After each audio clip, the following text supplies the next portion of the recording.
All right, guys, welcome. I just finished our new shopping pre-launch checklist for you guys to check. We audited over 100 accounts already, and we see most of shopping mistakes are made before launching. Make sure you use this checklist because it will really help you prevent any wasted spend. I'm just gonna run you guys through here. Let me make myself a bit smaller here. So we have some general points here. If you would choose shopping, PMAX for example, I split these up obviously. Then looking at campaign settings, certain exclusions that you should do. Some other points that are also kind of part of the settings, just things that you want to do and that you want to check. Something regarding the product feed. Also added this file here with all possible fields for you guys to check. Lots of things to fix in Google Merchant Center. Then lastly, a bit of the bidding and the budget, and some monitoring for you guys that you should utilize. Also, make sure to check the account settings first. I'm not going to cover the account settings in every campaign type, obviously, because there's a similar tab for it. Just make sure everything is correct here so you can get the best results out of your campaigns. Starting with this pre-launch campaign checklist for shopping, make sure you have a logical naming convention. I've seen the craziest campaign names. Really just keep it clean. Make sure to insert like shopping, then the country you're targeting, and maybe any specifics like which product categories are in there, for example, or which segmentation type you're currently using. Check whether you want to use shopping or PMAX. You can also use feed only campaign, which means that you only add your product feed and don't add any assets in there. So no headlines, no descriptions, no images. So Google will focus its spend on shopping mostly. Check if you know anything regarding your search terms already. Of course, this is a pre-launch, so there are probably no search terms yet. This is something for you to check in the first few days as well. Are all listing groups filled after you just finished building your campaign? So you have your ad groups. Make sure that all your listing groups are filled. I've seen it happen like numerous times. There is a certain segmentation based on something in the product feed. Then afterwards, the product feed changes and the segmentation doesn't work anymore. Just check it before going live. So do you have a certain priority in your shopping campaigns? So a priority can be either high, medium, or low, and it gives the system information regarding which campaign to set up first, or which campaign to let an ad show first. So let's say you would have a non-branded shopping campaign and you have a branded shopping campaign. That would be an example of where you can use the priority. In that case, you would probably want a non-branded campaign to serve first, but you exclude the brand name. So the branded campaign then becomes a fallback. In most cases, if you have like one campaign, it doesn't really matter. But if you have more campaigns, this is something to check out. Is there a catch-all campaign? So I like to add one shopping campaign to my account structure nearly always that just contains all products on a very low manual CPC, because smart bidding just doesn't capture everything, and you can always see if you can get some cheap clicks and some cheap conversions in that way. Also decide how you want to segment your campaigns. Maybe one campaign suffices, but you can also do multiple campaigns based on margin, brands, certain categories, whatever. Make sure you thought about this before launching. And again, split up branded and non-branded. This kind of goes for search, obviously, but for shopping, if you're a large brand, it can really make a difference. Are all your products included? Again, decide if all your products are in there. Do you want to advertise all products? If not, use a logical segmentation, or at least exclude them if you don't want to advertise with all of your products. Are your targets and your budgets known? You really don't want to find out beforehand that you set your budget way too high or your target way too low. Just make sure you think about this beforehand. When launching a new campaign, it's kind of testing the waters in the first few weeks, at least in the first few days. So make sure to not blow through any budget. So then going to campaign settings, these are just a few general points regarding your conversion goals. Make sure you know which conversion you want to optimize for. Obviously, in most cases, account default is okay, but maybe you would want a bit on something else. Let's say add to carts for low conversion volume, or you have another conversion goal like a quote request, for example. Decide if you want a bit more for existing customers than for new customers than for existing customers. I would say if you're just starting out this campaign, make sure you collect this data, but in the beginning a bit equally, so you can capture those insights and decide on any next step here. As for your location targeting, did you pick the right locations? Want to exclude everything, go ahead, do so before launching. You don't want to find out after a few weeks or after a few days that you served ads in the wrong country. Therefore, set your targeting to presence instead of presence and interest. Decide on language targeting, obviously. The start date and end date, in most cases, probably not, but something that you might want to work with. Obviously, there are exclusions you can do beforehand. So when splitting branded and non-branded, you are already applying certain exclusions, but you may have gathered data from other campaigns running in your account. For example, irrelevant keywords, competitor names, all sorts of stuff. If you want to exclude those, just add them to your campaign as a negative keyword list. So exclusion lists, I should probably rename this to negative keyword lists, just so it's clear for everyone. Do they make sense and are the match types correct? Yeah, open them, obviously, just to see if they're correct. You want to check them at least every few months either way, so this will be a good moment to check your exclusions. Yeah, so there might be products within your inventory that you don't want to advertise with. Double, triple, quadruple check.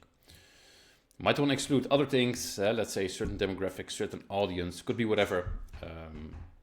You can do so right now before launching. So I like to add all audiences as observation, so I can collect the data and see how certain audiences are behaving, if it's expected behavior or maybe something weird is happening. You can do so by adding all the audiences as observation.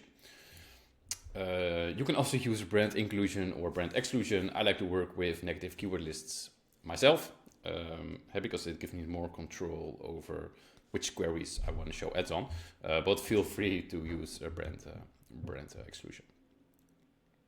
This should probably be brand exclusion. Is your ad schedule correct? Do you always want your ads to show? Maybe you're advertising for a specific store and your store is only open certain hours a day. Could be a reason, for example, to stop a certain campaign. There might be some bid adjustments here and there. If you're bidding manually, you could have some bid adjustments, like let's say certain locations, certain audiences, certain device types. Just make sure that those are relevant before going live. And obviously check your conversion tracking. I'm just throwing this in here. It's also in the account settings. That's like the most important thing. So for your product feed, which is obviously the most important when it comes to your product data. So Google has your product data, and based on that, it tries to match you to as specific queries as possible. So relevant queries. So make sure your product feed is completely up to date. So it's out of the scope of this video to show you guys what a good product feed looks like, but I added this file here. Feel free to make a copy. And it just shows you which fields there are and which are optional. At least ensure you have the required ones. And also make sure I added some tips and some tricks here. also ensure that they're high quality. So let's say you have your title, make sure there is lots of all important information is there, and it's also front loaded. So for example, let's say you're a clothing brand, I would say, hey, take your category, then take your brand, then your model, so your model name, size, material, and lastly, color as a final term, because it's visible in the picture as well. This is just something for you guys to look through. I'll create a separate video on this as well, don't worry. Then all mandatory fields, yeah, obviously you should have those. And all possible optional fields for your vertical, you might not have the capacity to add all of them, but at least ensure your product feed is as complete as possible. Then moving on to Google Merchant Center. So do you have the right add-ons? You want your products to show on shopping, obviously, but also on free listings, also on dynamic remarketing. If you have that dynamic remarketing, you have that tag set up. I'll explain it in a bit. Then make sure to also enable the add-on. If you're in Europe, you want to work with a CSS partner because it allows you for a discount in the auction. Set up automatic alerts. Obviously, decide if you want your automatic updates and your improvements to work. So let's say your images are disapproved because of an overlay. Google can fix that automatically. That's something, but that is something that you have to turn on. Are there any issues regarding your products? You can check all of this in your account. Also ensure to have your product protection turned on. So this gives you an error whenever lots of products are disapproved with a threshold that you decide yourself. So let's say 10%, because something could be wrong with your product feed, for example. Furthermore, Merchant Center promotions. So let's say you're running a promotion, but the prices aren't updated in your feed for whatever reason, maybe a technical reason. You can add promotions. So it's like a certain percent off or a dollar amount off or whatever. If you need it, you can find it in add-ons promotions. Check your feed schedule. Might want to update daily, might not. I personally like to update daily, but maybe your system doesn't allow so. At least make sure that time is correct, so you're updating your feed on the right time. Do you need any extra feeds? So it can happen that some systems upload data to Google Sheet, and then you can use that data in your product feed. You can work with additional feeds. It's kind of out of the scope of this video to explain you guys and show you guys how it works. But if you need it, just set it up beforehand. Auto tagging for free listings. Yeah, I would probably just turn this on so you can see how your free shopping clicks behave. Really ensure to set up your your shipping and your returns, guys. This is super important information, and people really won't click your ads if they see that you have super high shipping costs. These are really expensive mistakes to make. Double, triple check that this is all correct. Check your logos and your colors. Not super important, but nice to have. This is a new thing actually that released like a few days ago. Today is 6th April 2025, and this is new, so we're not really sure how this behaves yet, but Google says, hey, we can take content from your marketing emails and create ads based on that content. It's something I'm like really not such a big fan of, so I would personally turn this off, but of course in the coming days, weeks, we'll see how this option turns out. So of course, you added products to your product feed, but Google might find products on your website that are not on your product feed yet, that aren't in your product feed yet. And Google can make ads for these products if you allow them so. So this is really something you want to check. I personally always turn this off because I know that all products we want to advertise with are in the product feed. This is something you can check in your data sources. Oh, sorry, this shouldn't be add-ons. This should be settings. little error. So how's your store quality? Check this every once in a while, also before launching a campaign. There can be any interesting findings like, hey, how is the number of images you have in your feed compared to your market average? How are your shipping costs compared to your market average? Are really good things to check. If you have any brick and mortar stores, you can link all your business profiles, which is nice. And if you have all stock of all these stores in your feed, then you can also use local inventory ads. I explained it in a really simple way, but it's a bit more complicated than that. But if you have so, that's a really interesting feature. Kind of out of the scope of this video, we'll create a future one about it. And logically, a few last things. Check if you're using the right bid strategy. For shopping, you cannot use maximize conversion value or maximize conversions, but you can in your feed-only PMAX. Something I really like about feed-only PMAX, something for you to decide what your targets are. Need a portfolio, header you can add a max CPC to smart bidding, and also check if it's configured correctly. So do you have like a realistic target, and is your budget realistic compared to that target? I guess you already made those calculations, obviously. Then for the monitoring script of Niels Roymans, I really like to use. Check this out. It sends you an alert for certain disapproved products. So it works with a click threshold. So let's say if a product that got more than 50 clicks over the last 30 days was disapproved, then you'll get an error, something you really want to know. So that was it for the basic shopping part.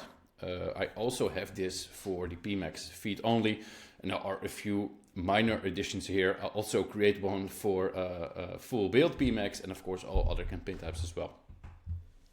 So a few things I added in the feed only one is the remarketing part. So check if your dynamic remarketing tag is implemented and if your match rates are high. So basically Google telling you if you're passing on the correct data. You can check this here and you can check it here in Google Ads. And another script that you guys should really use from Mike Rhodes when running PMAX. It gives you super awesome insights. So that was it, guys. Really hope you like the pre-launch checklist. Let me know any comments or if you want us to think with you regarding your next campaign. We kind of launch campaigns like every week, at least a few times every month. So make sure to contact us if you have any questions, guys. Thanks.